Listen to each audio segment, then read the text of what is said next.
अभी जो भरत सिंह जी ने कहा उससे एक बात तो साफ हो जाती है कि वो बैलेट पेपर से भी सहमत है और ईवीएम हो तो भी उन्हें कोई प्रॉब्लम नहीं है। इसका मतलब कि इसके पहले जो भी आरोप लगाए गए थे ईवीएम पे, वो सारे एक सिर्फ माहौल खड़ा करने के लिए बनाया गया था, इसलिए ये सारे आरोप किए गए थे। और हम अगर देखते हैं तो यूएस में जो इलेक्शंस हुआ, वहां पर ट्रंप ने कहा कि बैलेट पेपर से जो हुए है चुनाव, उसमें बहुत सारी गड़बड़ी हुई है, जो कि हुई थी।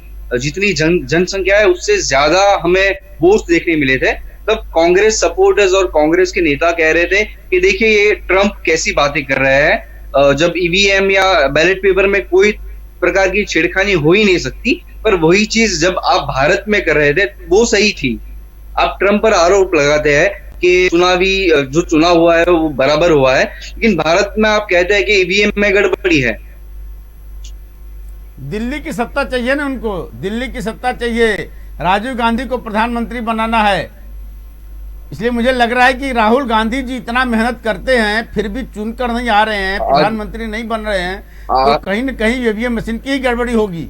ये आकलन है, एक अनुमान है। वही संजय ठाकुर जी बताइए, आप जब आसपास में इलेक्शन नहीं है, इलेक्शन ना समय, तब भरत सिंह जी को ये बात बहुत सही लग रही है कि ईवीएम भी चलेगा और हमें बैलेट पेपर भी चलेंगे। लेकिन जब आप चुनाव हार जाते हैं तब आप फिर से ईवीएम का रोना शुरू कर देते हो। जी वही तो अजीत दादा वही बोला। एक मिनट भरत सिंह जी बोलिए, आपको विषय की जानकारी नहीं है। पंजाब और राजस्थान का ईवीएम गलत था, अलग था। अजीत पवार ने फिर आपको कहीं भी उन्होंने किसी नाम, अजीत पवार जी ने सिर्फ ये बोला कि चुनाव जीतने के बाद इस तरह से हारने के बाद से उंगली उठती है। मैं ये बोल रहा हूँ कि पूरे देश में मैं भी बाइट सुना, मैं भी बाइट जाते हैं वहां पे ईवीएम का मुद्दा नहीं उठता। मैं फिर आपको अगर मान लीजिए अगर नहीं, ये पूरे देश की बात बता रहा हूँ। ये संशय है, ये सारी पार्टियों के बीच में संशय है। अगर सुन लीजिए, सुन तो लीजिए।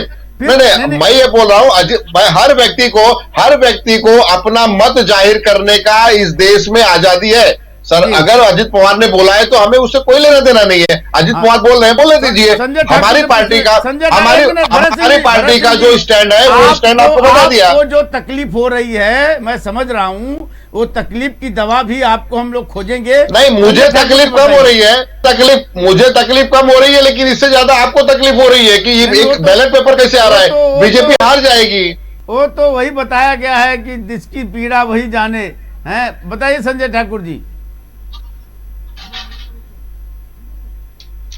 पर कांग्रेस जीतती थी तभी किसी को कुछ तकलीफ नहीं हुआ। अभी जब देश डिजिटल इंडिया बनने जा रही है तो हर एक मुद्दे पे आप लोगों को तकलीफ हो रही है, ऐसा क्यों?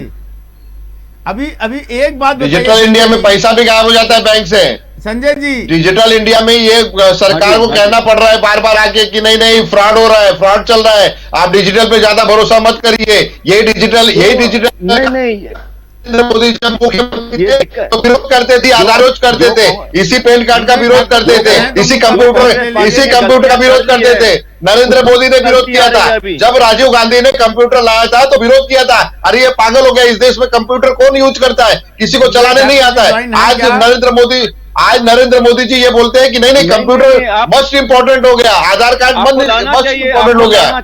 आप बुलाने में सक्षम नहीं थे। यदि आप हमने लाया कंप्यूटर, हमने लाया मोबाइल, हमने लाया इसी कंप्यूटर मोबाइल को आज के देश के प्रधानमंत्री कल भी ये तो कोई नहीं करते, इससे तो देश बर्बाद होगा। क्या किया है, सुनिए कांग्रेस ने क्या किया है, झाड़ लगा है लेकिन झाड़ में पानी नहीं दिया है और वो झाड़ सूख रहे हैं, उसको नहीं वो तो पानी आप दे रहे थे ना। नहीं कांग्रेस ने सिर्फ नाम छोड़ा है। मैं बता रहा हूँ, इंदिरा गांधी हॉस्पिटल, राजीव गांधी हॉस्पिटल, जगह तो नाम दिया है। उसके बाद आपने देखा है कि उस जगह का क्या हुआ है, क्या प्रोग्रेस है, सब हमारी बीजेपी पार्टी देख रही है, कर रही है। देश के पास कुछ नहीं बनाने को था तो आज तक ये जो चल रहे हो ना जिस गाड़ी में, वो भी कांग्रेस की देन है। जहां बैठ के बात करें वो भी कांग्रेस की देन है। इस देश में जो बना है वो कांग्रेस की देन है। भाजपाइयों ने 6 साल में जो हमने बनाया था उसी को बेच के अपना घर का खर्चा चला रहे हैं, आपको पता है।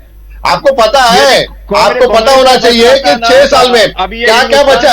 आपने इसी बॉम्बे से ले लो, आपने एयरपोर्ट भेज दिया, आपने अदानी को लेके आ गए, आप रिलायंस पे आपको लेके आ गए, पूरा रेल भेज दिया, भारतीय रेल जिसपे हम गर्व करते थे, हम जिसपे गर्व करते थे भारतीय रेल, उस पे आज उस पे अदानी रेल चलता है। आप याद रखिए,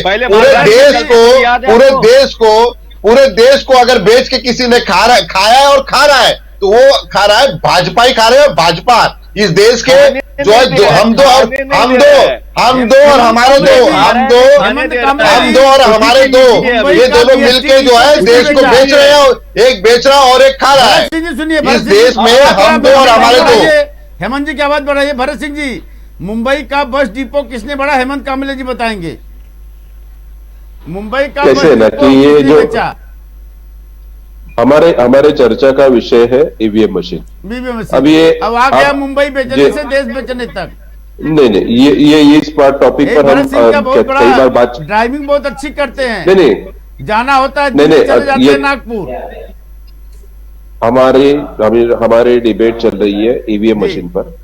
जहां तक ईवीएम मशीन का रिएक्शन हमेशा होता है, हमने ईवीएम मशीन का हमने भी विरोध किया है। और जहां तक मैं जानता हूं कि जो भी जिस देश ने पहली बार इन्वेंट किया, जिस देश ने पहली बार इसका उपयोग किया, जापान ने, उस जापान भी अभी बैलेट पेपर ही करता है।